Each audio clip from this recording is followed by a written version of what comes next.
Welcome to Hammer Park Podcast with our friend Cody, who's just showing his lovely hair right now, and Luke McCarthy. How are you guys been? I'm good. My hair's not flourishing as much as Cody's is, but I can still respect it. I think you get like your 30s, your mid 30s, you start realizing that your hairline will just run away from you eventually. So I don't know about you guys, but I do have my dad is literally me in the future by 30 some odd years. He's still got the same hair. Really? Okay. Oh yeah. I mean, whiter, but other than that, has like the full widow's. It's like running away. Kind of. You know what's your Christmas future? Well, like I want to shave my head, but my wife is like, no, don't shave your head. I'm like, why? I think the way to do it is have an accident. Where like have an accident, part of your hair, like goes, and then it's like, my bad. I think we just got to. I tried to use the concussion I had like 3 weeks ago as an excuse to just shave my head, but to bring a sharp tool next to your head. She didn't buy it. No, my concussion that I had. Yeah. I had a concussion, honey. Let me just shave my head. Yeah. Just. Yeah. I don't know if that follows. Cody, how have you been? Oh, I'm still advertising. Oh, you're still advertising. Cody is no longer sober. I can guarantee that. I know it's been. Wait, he was earlier? A plastic sober. I mean, sorry for all you guys who haven't been here before. Cody's there. Show him off, Cody. Yeah. He's a CSM boy now. The worst part is that's not the only one of that specific box that he has in the room. No, I mean, look, new edition's coming along. We're all excited. Everyone's pumped to just play new things. The year of chaos. It is the year of chaos. I'm going to be a good boy. I think I'm going to continue to play Sisters and just be. I am building a fallen army, though. It is true. Cody's helping me with that right now. Luke, what do you bet on? You're still on CK, right? I am right now. I am staring real hard at like 5 different CSM builds because they look like just a ton of fun. So I'm very excited for that in the medium term future. Yeah. But for now, big robots, stompy robots. I understand. Cody's still on guard. Yep. Unfortunately. How many? No, I love it. How many infantry models have you painted in the past week? In the past week, I'm still working on 45 Scions. Now I have to work on 20 more Krieg. I think I'm 20 battle line away from just switching to recon. Oh my gosh. The amount of infantry list. I was going to say, didn't you have like 30 of everything? Like, I swear to God, 8 months ago? Yeah, that doubled now. Now the list is roughly around 45 Scions, 30 Krieg, 30 Cadian, 10 Catachin, 1 tank, more Kasserkin, bunch of chaff. But, someone's got to rule 3 of those things. Yeah, when you can't kill the Necrons, you can try and drown them. I mean, no one can kill Satan right now, so. Yeah, they're brutal. I think last week in the game when we were testing against Charles, out of all the units that overcommitted in, he had 36 plasma wound saves he had to make at the end of the activation. Is left on 7. Dude. Then the meltas came from everything, and the las guns left him on about 3. Next turn, reanimator and reanimation protocols went back up to 9. Then they deleted half the army, so that sort of ended turn 3 pretty quick. I watched. It's just like I watched that one game with Frank playing, and Frank played well. Played Death Watch, played the thing, did all the stuff. It's just like you do the right activations. It's the I had perfectly average. Actually, I had above average rolls. Everything was good, and then it's just you got to go through 3 different defensive profiles and their dice. And Charles didn't even use tiny dice. He used real dice. Real dice. Real man dice. Let's talk about that. What, using tiny man dice? I also have a pet peeve with the little dice. Who actually uses those other than psychopaths? Dark Dom. But he left them in my house, so I threw them out. So you're welcome. They're in the portrait septic system right now. Yeah, they're somewhere, but they are no longer being rolled on tables for everyone to. Yeah, I don't know. That's one thing that when I'm at like a GT or RGTs, whatever, but like a GT and like you're trying to like make sure this guy's rolling good. You're trying to watch dice. You can't see those dice. No, that's the other one too. Like some dice have a lot of funny colors and it's hard to see. And they'll be like, "Oh, I had 3 3s," and you think there's ones, but the way the what do you call them, the pigments or whatnot in there, it just blends in with the light. Yeah, the pips. Especially like Yeah. in a super major, I played a guy. He had gray knight dice. They're all gray with white pips, and it's like I'm just going to trust everything he's saying. I've not It even. is Warhammer. I mean, if you're cheating on Warhammer, then you probably shouldn't be playing Warhammer If you're going to cheat like anymore. that bad, you can have it. Yeah, exactly. No, it's been but yeah, so it's been an interesting month. I know it's been a little bit of a lull for us, I feel like, as a team. We've kind of just been cruising along, doing RTTs, doing some GTs, some guys. Charles is super successful. Played over at the dumpster fire one, so shout out to Dave. Drew a great event together. Unfortunately, I had to drop out, and Cody had to drop out for concussion related injury. I think the whole team was going at one point, and then they just weren't. Yeah, we had medical, and then work just kind of got busy for. Yeah, it's when you got that blue collar lifestyle going on, it's hard. Especially my job, I never know when I go in for shift if I'm allowed to leave. Yeah. Like it was 10 a.m. that morning. I'm like, man, I should be starting round 1, but I'm starting my 22nd hour at work. Yeah. The realities of I'm pretty sure that's just a tradition for you at this point, right? Like, if you didn't just get off an 18-hour shift, or if right after the event you're not going into an 18-hour shift, is it even an RTT? Yeah, exactly. Cody plays his best Warhammer hammered with no sleep. So yeah, that's so true. It's so true. That's like 9-day difference at the team tournament. Day 1 was just absolutely rough, and then I was like, all right, we need to go and introduce as many Heinekens into my liver as we can. And then day 2 is much better. Yeah. That was a good time though. But yeah, we do have BFS coming up. We are re-prepping for our big team event. Yep. I think we got 2 good events coming up right now. We have the Rogue State RTT Saturday. Yeah. And then we got from our dumpster fire friends, we got Palladium March 14th. A lot of us are going up to as well. That's going to be exciting. Yeah, that'll be a good one. Depending when slate comes out, we'll see if that's going to be adopted in or not. I'm not sure what time the rule cutoff is, but I know everyone's full sale for teams right now. Are we getting the slate that soon, you think? A lot of rumors going around. Telegram says this week. Twitter says next week. Never know. Yeah, my uncle says mid-May, so. Mid-May. Now, I'm hoping for something. I mean, a little bit of spice in the life right now would be nice. Yeah, it's definitely could use a shake-up. The meta feels it's just a little abysmal to play. It's that end of edition power creep. Necrons are running rampant. I got to see some of the CSM new detachments play on TTS yesterday, and Huron and 10 Terminators is pretty gnarly. I heard it's a drug. I heard. Yeah. When they come in, they get that D3 reactive move, and they just start coming at you, and you're like, oh, here it comes. It's like that rapid raccoon at the dumpster. Like, I know it's over there, and it's coming. It's going to hurt. I want to look at it, but I don't want to be near it. Yeah, no, it's been those new models though, man. I am just I'm in love with those. They came out awesome. Oh yeah. They are cool, and uncharacteristically for chaos models, they're actually good. Yeah. Yeah. This guy he's not chaos. I think he just ended up on the ship and was like, I'm not evil, but I'm definitely going to hang out. Which one is that? Is that the Trader Enforcer? He's he looks like Rex from Mass Effect. Is that it's one of Huron's squad members? Yeah, it's Crocodile Man or whatever. I don't know what his name is. Already? Yeah, it's all done. Holy man. Jeez. Good on you. We got to bring that to the RTT. Yeah. I think the cool thing with the Red Corsairs though is like obviously I'm a big Dark Angels guy. So a lot of people on my Dark Angels pages are all talking about using them for Fallen. I know you're going to say a joke, Luke, but oh yeah, I'm inhaling breath. But I'm super excited. Why do you need to proxy your whole army as Fallen if they're all already fallen? Yeah, so I mean, like, I think as a Fallen guy, and Cody knows and Luke, but I'm taking on a hobby project to build a Fallen army, like a real old school Fallen army. A Dark Angels army. Yeah, basically. Okay. So I'm excited to pick up the box and just just for bits and just getting things going. I think it's Fallen fits it for you because you took a nasty fall at the Fun Center, and that's why we had to drop the event. So it's destiny. Now I'm back on Fallen. Yeah, that'd make a good objective marker, honestly. Yeah, it would be actually pretty good. So Hobby Desk boys, what have you guys been working on? Obviously, Cody's building a whole box in 2 nights, probably. Yeah, we got that. I got a lot of the painting done on the Scions. I just need to get them battle ready. I got to get all the guns done quick. I'm just going to get them battle ready for BFS so I can not hobby as much and focus more on getting reps and practicing with guard.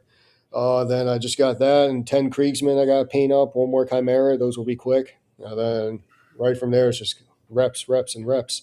Are you painted for this weekend? No. Me neither. Wow, guys, you don't even go to RTTs with painted models. That's crazy. No. You can get COVID from not painted models. My models are built. They're just not painted right now. Obviously the new sisters in the sentence or whatever they're called. I just built 10 of those today. They came out. They look so cool. It looks like an inner circle companion with the sisters got like mixed together. They're just great. So I have to build 20 of those. So that's done. But I just need to paint 3 colors for the RTT, right? I mean, I don't need to go crazy. So, I mean, that's really all I have to do in 2 days. And no, 1 day. Sorry. Listen, you ever see that meme from The Office where Pam's holding up the 2 different photographs? And she's like, Michael asked me to find all the differences in these 2 pictures. And they're the same picture. Same picture. That's how I feel about all sisters models. Like, you could literally be like, that's Morven Vol. That's Morven Vol. No, that's Morven Vol. And to be like, yeah, the tracks. We have some good So comments. you're battle ready for the RTT, man. Let me tell you. Oh, it is funny. You have to change the names on a couple of those base plates. Yeah, like they're all basically 32 millimeter models. So it's just like the Retributors are like on. I can just use Dominions as both multi meltas. Like there's just like dudes with guns. Yeah, they're all like little chicks with guns. So, I mean, it's been pretty easy I think for sisters players, it's easy to not proxy but use other models for things. Right. I just put a color band on them. Honestly, if they're like going to be something else, I just say this obviously has a mace, not a sword, and it's usually pretty easy to work with stuff like that. Yeah. Luke, are you borrowing Batson's models again for the 100th time? Yeah, I need to get that guy like I don't know, a 6-pack or a box of Snickerdoodles. I don't know what that guy's into, but something. I keep trying to stop, and then people keep making me. So really, this is on Cody. Yeah. But yeah, that is the plan. All right. Apparently, I thought Charles had brought back the stuff from the GT, and he just didn't. And so that's easy. It's still there. Ooh, someone's popping in asking, what are their top 5 armies right now? Ooh. So Necrons. Obviously, and, Necrons. Oh, Guard. No, Necrons, Guard, Ultramar, obviously. Sure. Custodes. Custodes are really good. Are still in the team scene right now. Yeah. Singles. We had a big power weekend this weekend. I didn't see many Custodes crack top 32. Tau? Yeah, Tau is slept on. Is it like the whole almost joined the military thing, but the fish military? That's guard. No, I know. I'm just saying, like, I feel like it's the same with Tau, where like it's just the pilot, man. If you're good, yeah, but like I don't know how I put this. Like, well, look, when Cody played Tau, 2 years ago? You played Tau, Cody? Yeah. It was just like, we're gonna put Cody into like these big demon armies, these Thousand Suns armies that are running three MVBs, like. And we're like, Cody would just jump to the table, all his hammerheads and all his things, and people just be like, "Oh, I'm going to crush you." And you're like, "You're not," because like this thing does like 6 damage per shot, and it's just. When I first brought that list out, which was heavily inspired by Drew. Yeah, watching his stream, I was like, "What the hell is this deployment zone?" And it was like 11 plus devilfish holes. I was like, I gotta bring that list. So I took all that. Long strike, rest in peace. I'll never forget. I played this guard guy round 1. With a cowboy hat on. And he goes, unfortunate matchup. I got the advantage here. And I was like, all right. I won first. He left some lines for me to his tanks. I was like, so none of that has invuln saves? No. Okay, here's AP5 railguns, ignore cover. That was probably the quickest game I ever had. We got some more stuff.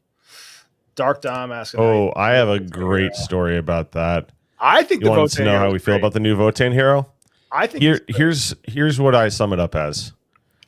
Dom earlier in the week was so excited, or at least medium excited, like not so much about the sculpt, but he was like, "Oh, this is cool because this hero can take a squad of berserks from 40% odds to kill a Cetan to guaranteed to kill a Cetan." And I don't know if you guys remember back, I think it was 2 years ago at this point when Jukari was really, really good. So actually, no, it was like 5 years ago. Dear God. And Goonhammer did this article on how stupidly durable the Raider was because it had a 5-up invuln and was otherwise basically just a Rhino with a 4-up save. Yes. And they were like, to get to a 95% confidence interval to kill this raider, you need 12,000 points of intercessors, 10,000 points of, whatever. And like, it was just some absurd math because 95% confidence interval is just really hard, right? Like, that's the equivalent of, I think, a 3-inch rerollable charge or something. Like, how often do you fail that? Like, never, because that's 95% confidence. My round 5s. But so when Dom said guaranteed, I was like, I'm sorry, guaranteed? Like 95% confidence interval guaranteed? And I said to him, I said, pretty sure it's like, it works like 70% of the time now. And he's like, he came back like a couple hours later. He was like, I did the math, guys. It's 74% odds now. He's like, so it works, probably, asterisk, but still fails like 30% of the time. And I was like, yep, that's about as guaranteed as you get with these C10. But, you too can have a 74% chance to kill a C10 if you want that hero. I think it looks cool. I think he's a good model. I think people will play him. He just can't kill 5 intercessors. But anyway, what's your guys' strategy when Cody gets tilted and starts? Well, we have a 84. Hey, Dolph, how are you? Good to see you in the chat.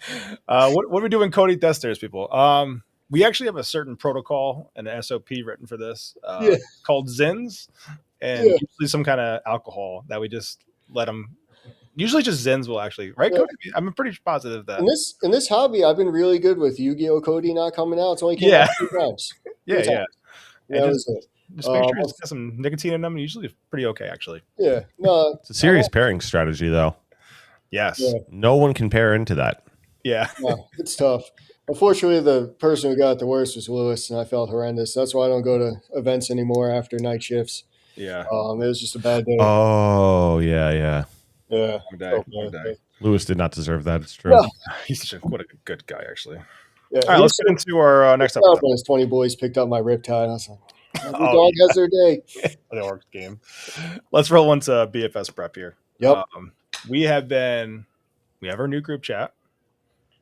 We have our new people. We have our team on there. Well, not new people, but we have our existing team still coming.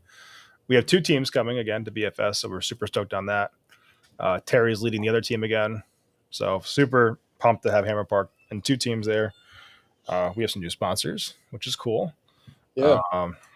Definitely a big year. We haven't everyone's been pretty busy, but we're still working out in the shadows. Now that schedules are freeing up and getting ready for the summer when things start cooling off. Definitely want to get more podcasts going.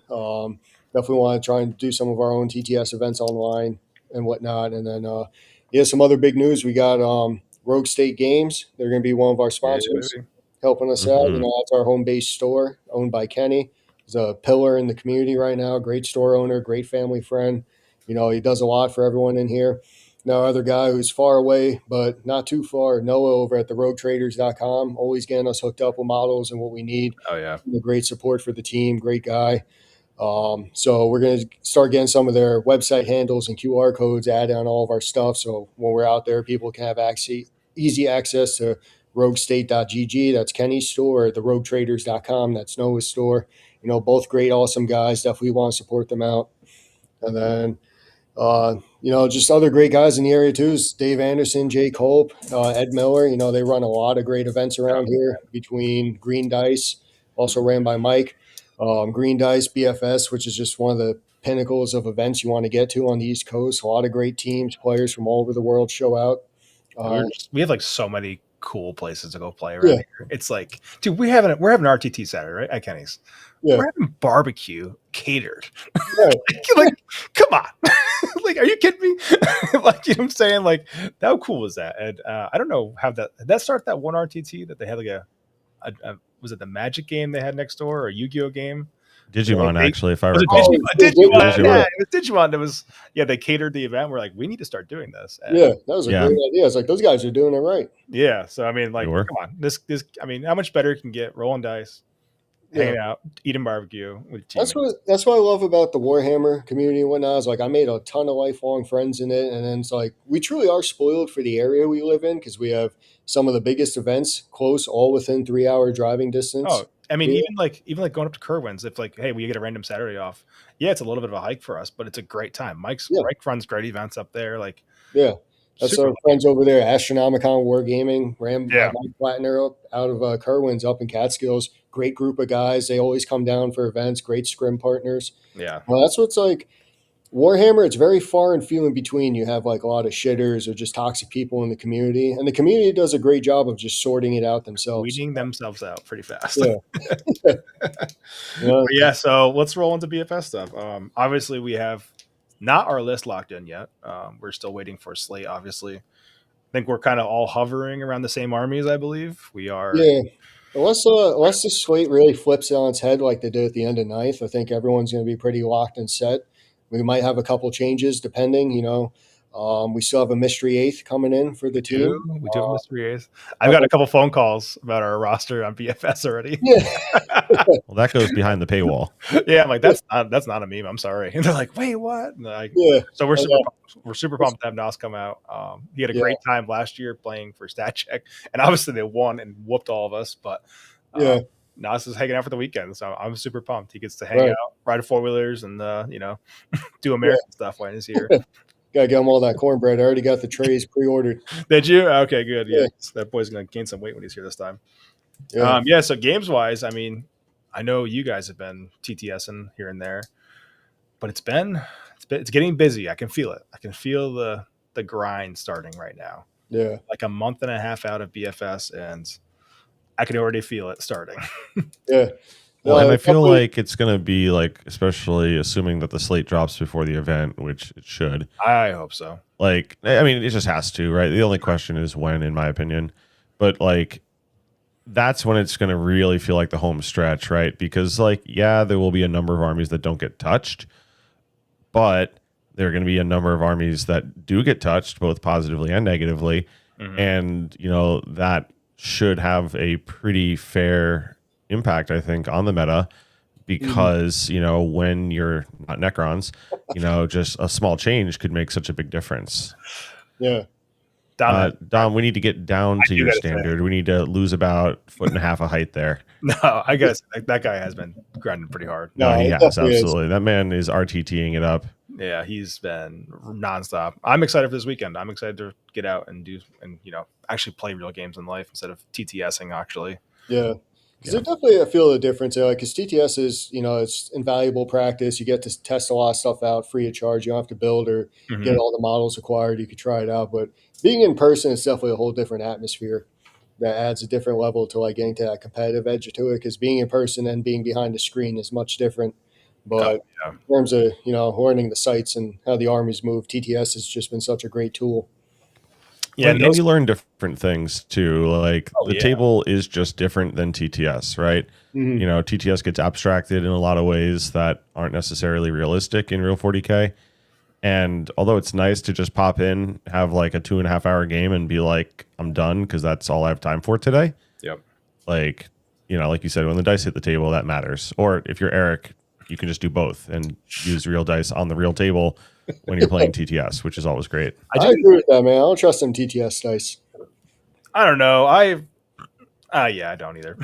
I feel like either I just roll. There's some ghosts in the machine for sure. Yeah. Actually, one thing Eric brought a standing mat to the Palladium. I think we went to with him. Yeah. Every event he's ever played in, and some that he hasn't. Super good idea. Yeah. Eric's our coach, obviously, but it's just like a yoga mat of some kind, and he just goes barefoot on the yoga mat. And I've seen it happen more and more. I think Dumpster Fire last GT I went to there, I saw like 2 guys with a standing mat. Yeah, that's the first time I saw it. I've seen people just go barefoot without the mat. We call those people Mark Perry. Yeah, Mark Perry. Yes, I remember that. I mean, like, so you had like the hobby cart, right? The hobby cart was like the thing you had to have as a Warhammer player for doing tournaments. Will the hobby mat be the next thing? Yeah, it could be. Tune into our Patreon to find out. Yeah, our non-existent Patreon. Yeah. Hammer Park After Dark will review game aids. Yeah. So let's roll into the last topic here. We got sticking with an army. So it's Henry Cavill. No. Just Henry Cavill. Good at this game. I No, don't think he's actually played a game, right? I really don't think he has. No, he played. Really? No, he was does.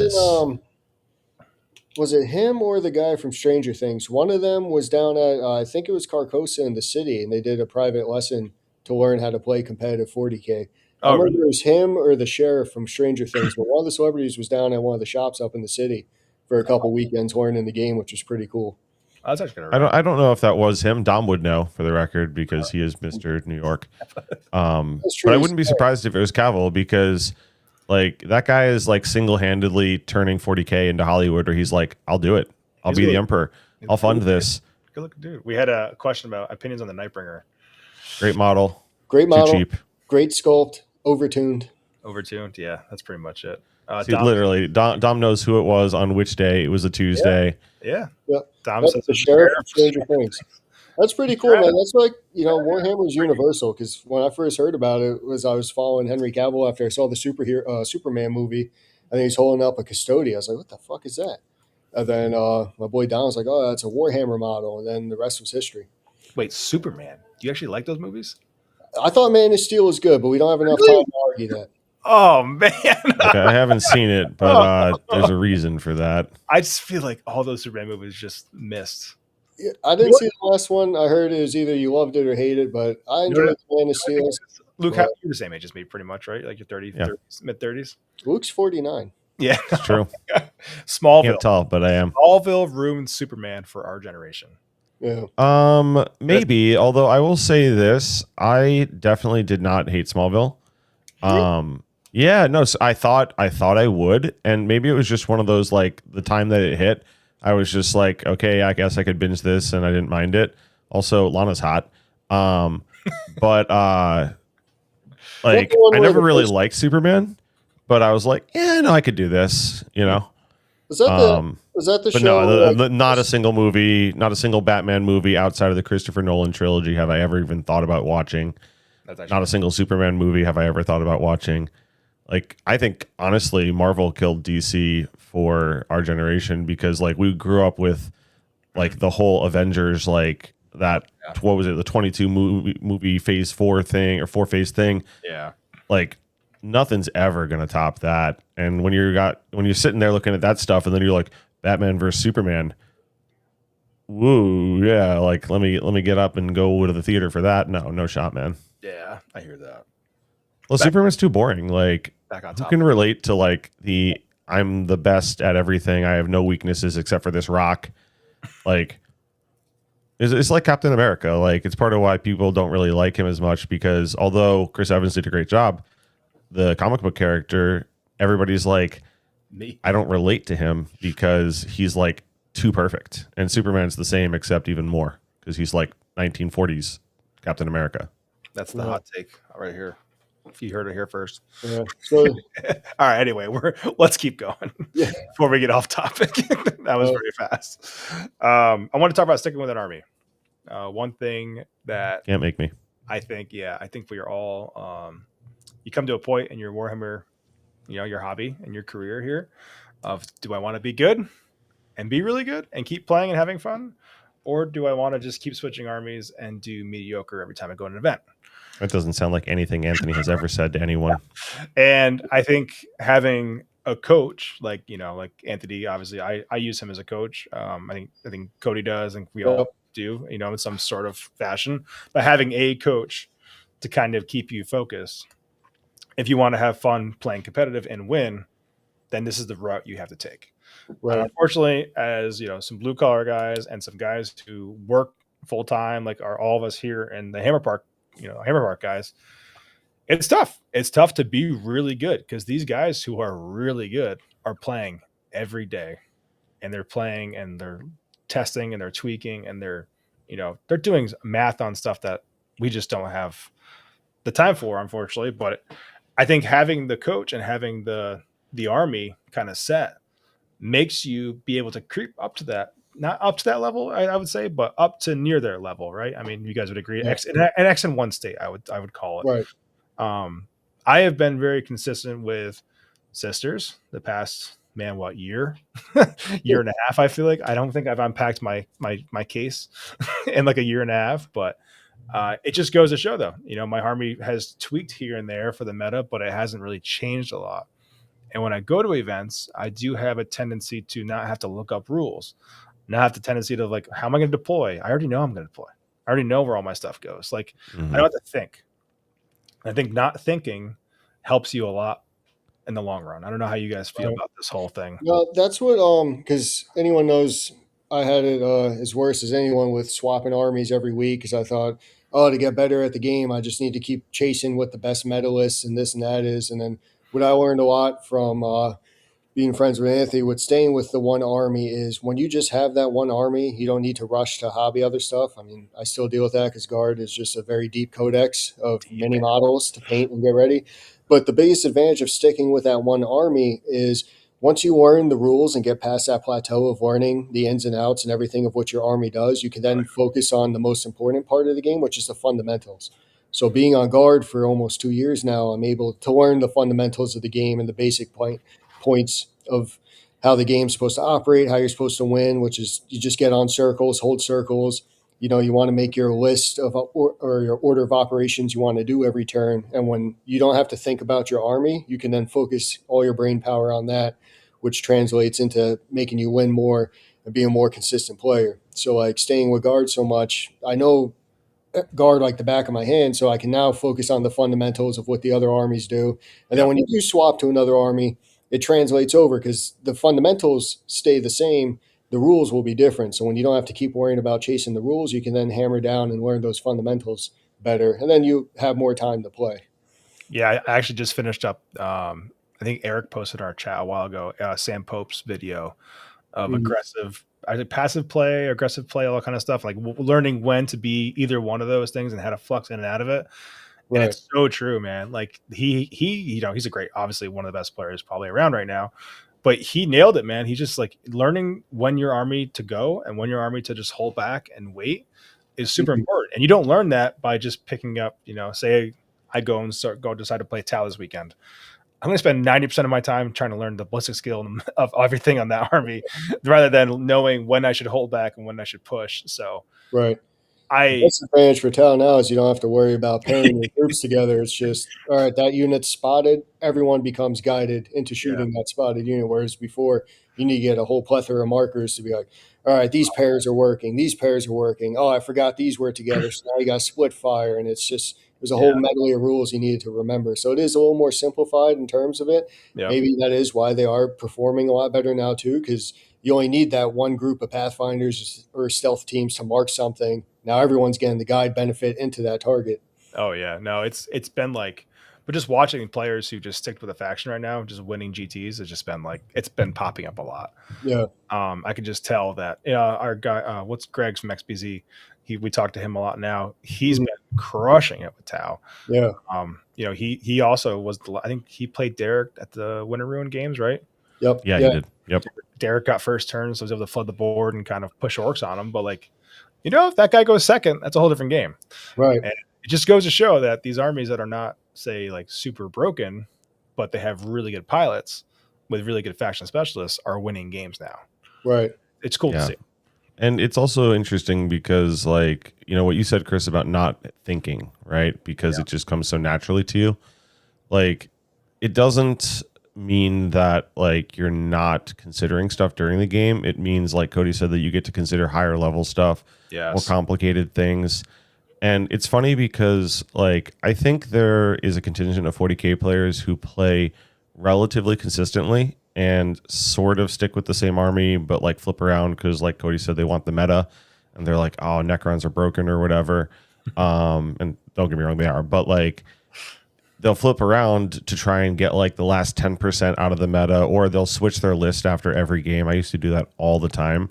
Yep. And I'd be like, "Oh, well, this unit was my least performing unit in this game, so I'm going to switch it to this."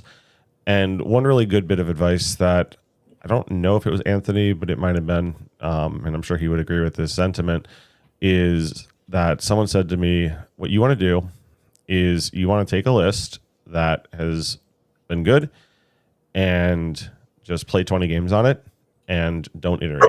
Just play 20 games And at the end of those 20 games, you're going to have a really good idea about this one unit that maybe wasn't doing it, or some meta considerations where this other unit that you thought was good just underperformed in a lot of situations or a lot of missions.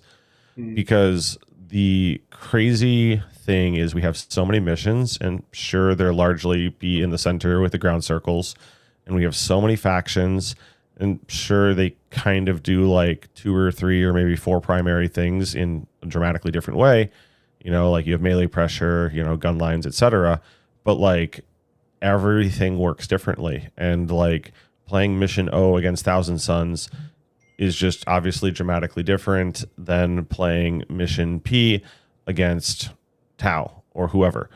And so like until you've had like 5 games of go first and like 5 games of go second against the same list archetype of the army, not just army, right? Because most armies aren't mono build.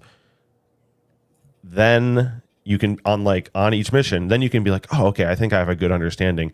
And then you're like, wait a second, that's like 500 games to 1,000 games. Oh yeah, on the single faction, and even the people who play a ton aren't hitting that. So they just, like you said, they know how their army plays, but there's still going to be stuff they learn about how other armies play. And like that's something that I've seen begrudgingly, admittedly, is that there's always those returns, right?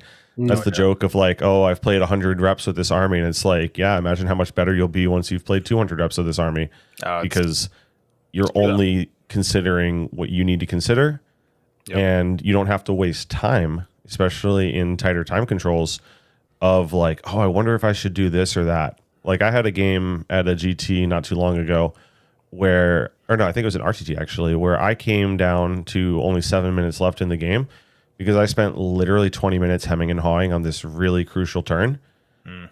And it didn't matter in the end because I still got through the game and it was okay. But if I'd made that decision in like literally 2 minutes, totally different landscape, right? And that's this type of stuff that people do without realizing it, where when they're not sure, they're making decisions in 30 seconds, a minute, 3 minutes instead of 5 seconds because you just know. Yeah. And then you can consider more complicated things that you don't have the time to think about. And also, just to like even further that, is that if you want to be competitive and play well and do well, also having a coach is okay. It's not like expensive, right? I mean, we're not like breaking the bank here. This is a hobby and it's a really fun hobby, but we're not breaking the bank here of trying to spend thousands of dollars on a coach. You know, you can get a coach call with any of these top players in the world. I mean, you go on statcheck.com and you can just hire, you know, Innes or Anthony or any of these guys, and you can just talk to them for like literally a 45-minute conversation with any of these people will change your life on how you play Warhammer. I mean, I remember the first call with Anthony. He set me up with Brian Sepp. I think we talked for like 45 minutes. I was like, mind blown. Like how he plays Warhammer is totally different. And I started playing with Anthony more and coaching with him, and I was just like, wow, man, like this is just my game level just increased tenfold without having to play tenfold. So, and even like Cody said, even just watching high level players play, sometimes you're like, oh, I noticed that, or I'll pick that up. And I like when they're playing against me, because then they'll do something to me and I'll be like, oh yeah, okay, now I can do that to someone else, and I will. The returns are so big. Like people are so bad at figuring out what they're bad at. Because if they knew, they would stop being bad at it, right? Like you're not like making decisions wrong on purpose, and then when someone can point it out to you, you're just like, oh, I guess I should not do those things. Because I think a lot of people too just may have that stigmatism of like, oh, I don't want to hire a coach and be a try hard. But you got to ask yourself, what do you want out of the hobby? Are you in it for fun, casual, good beer and pretzel games? Do you just want to paint up some sick miniatures? Or if you want to get better and get to that next level edge of it, like, yeah, you can do it without getting a coach. You got to do a lot of reps, go to a lot of events. Like that's the best way to learn too, is just go to those events and, you know, get into those reps and players. But getting a coach too, a lot of times, if you just talk to them and they're going to ask you, what do you want? What do you want to do? And then it's fairly priced, man. It's not like Yu-Gi-Oh! Or in the card games where if you hit up one of those top players and you get past their ego of where they think they're a superstar and you're just some piece of shit peasant, mill and rice. That's what I like about this game. Everyone's super chill. They're super cool. You'll talk to them. They'll do like a call and see what you I want mean, out of it, and then it's all structured around what you want to do, how you want to do the coaching, and yeah, that's like when I was on Tau, I met Kyle Grundy via Discord, and we chatted, and then I joined his Peer Tide program, and I learned a lot of good stuff from it. Then I ended up switching over to Guard, and I met Anthony because he lives up in the area now, and the rest was from there. And doing one of those coaching sessions with him, like Chris said, the first hour, he's like, "How are you playing the game?"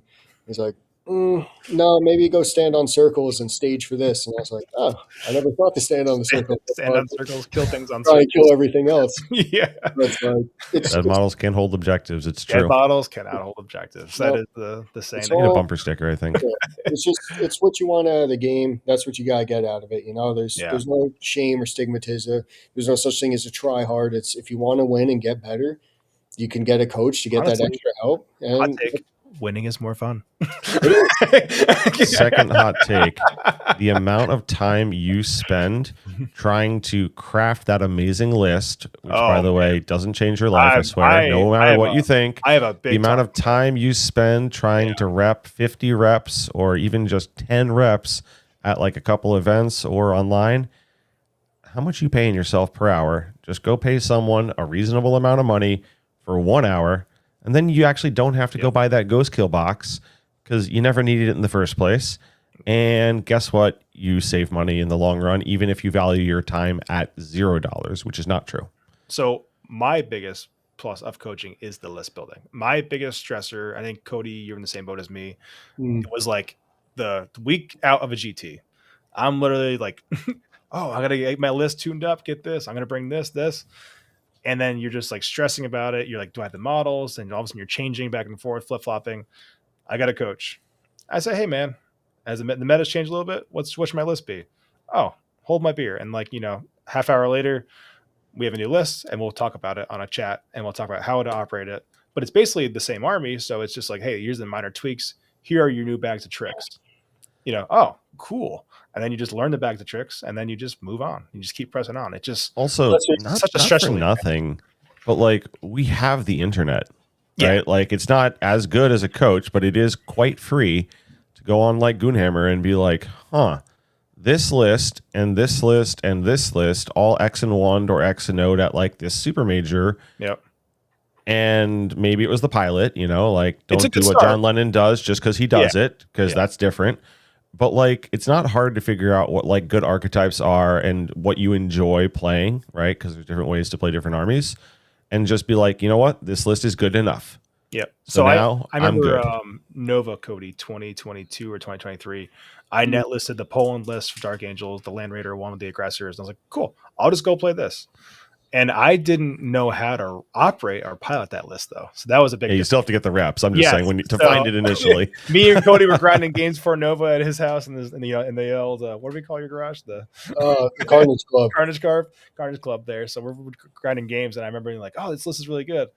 Mark comes over to Eldar and just smokes me. I'm like, this is not a learning. This isn't fun. But it was just tough. Like it's tough to squeeze those reps in. Whereas you have a coach say, hey, this is the list. This is what it does. This is how you operate it. This is how you deploy it. There's 20 hours, 24 hours. I'll get back now because I don't need to stress about what my list is going to be, what I need to paint up, what I need to have. Yeah, borrow. So that's what it is. It's just the biggest thing is just it's a time saver. Huge. I don't work a normal job. I could be on the schedule for 36 hours. Now I'm doing 105. Depends what the state needs. That's what I got to do. So if I can just eliminate the element of trying to chase down all the lists, see what's going to be good, predict what the next thing is, I don't have to worry about it. I could just ask the team and go from there. And it saves a lot of time. That's the biggest point for me. And to hit on Sketchy Dreams topic here is we're not playing for a lot of money.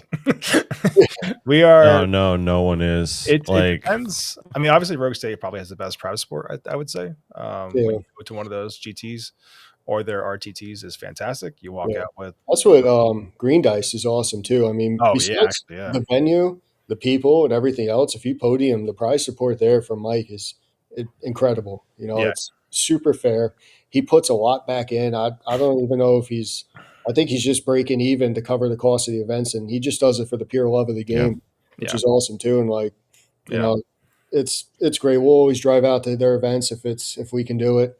You know, um, they used to do, I believe, back in the day, cash prizes. I know there's that one infamous video with some names. No need to say them, that was going around where, because when people are playing for cash, it puts that different mindset in there of, you know what, I could do an ingenuous move that I normally wouldn't do, but now that there's cash on the line, I'm gonna do it, and it creates like a more toxic environment.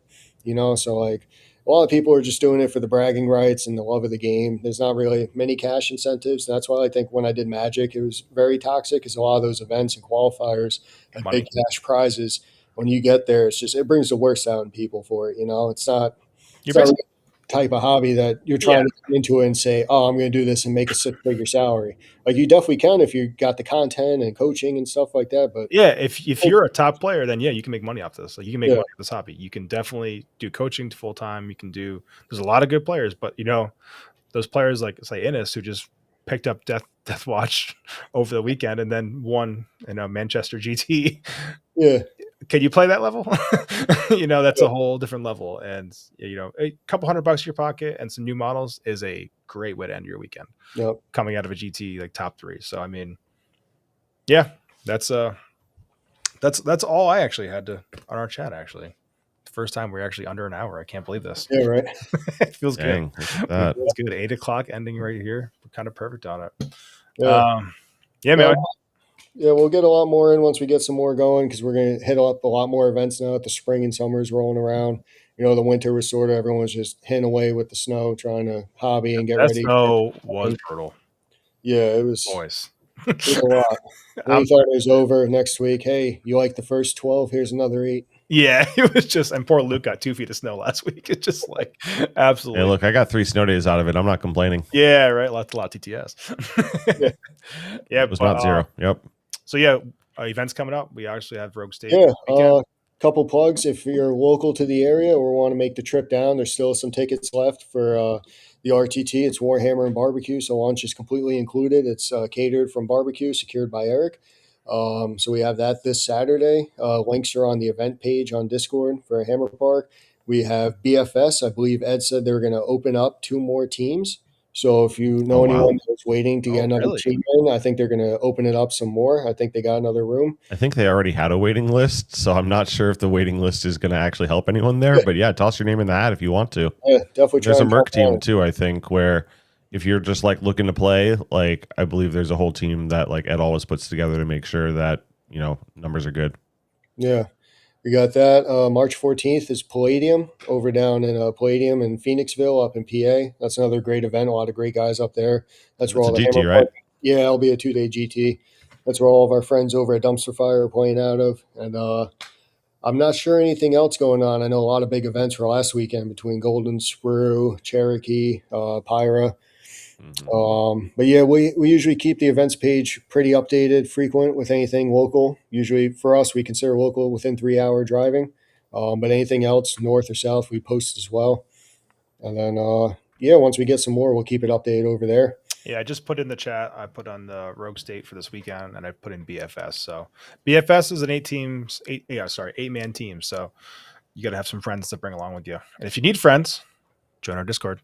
Or just honestly come by. I will say that event is a spectacle unto itself. And is Joe streaming that one this year? I forget. Usually does. I'm pretty sure. He usually does. I just don't know his schedule off the top of my head, but he is always great content. If you can't make it or if you're just too far, but if you're within an hour's drive of the Palisades Mall, the BFS teams event is absolutely worth popping in for. Yeah. We literally get people from the mall who are just like, what's going on in here? This is interesting. That is actually very true. Well, I found the best way to sum it up to someone who has no idea what the fuck they're looking at is, it's just chess with more rules. And they're like, oh, I got it now. The horse moves different here. It's true. Yeah. That Well, actually makes sense. it's good. If you're free that weekend and want to check it out, see what it's all about, definitely swing by, come say hi, talk to everyone. Everyone's always super friendly, whether it's the top team, bottom teams, middle teams, weird teams. Everyone's cool. I just hope and pray for the AC this year. Ed, if you're listening, Yeah. just maybe some good AC in that one room. Yeah. If you're like me and you have a lot of insulation on you, definitely dress for the occasion. Does. But yeah, man, I look forward to seeing the boys this weekend and hanging out and having some barbecue at Rogue State.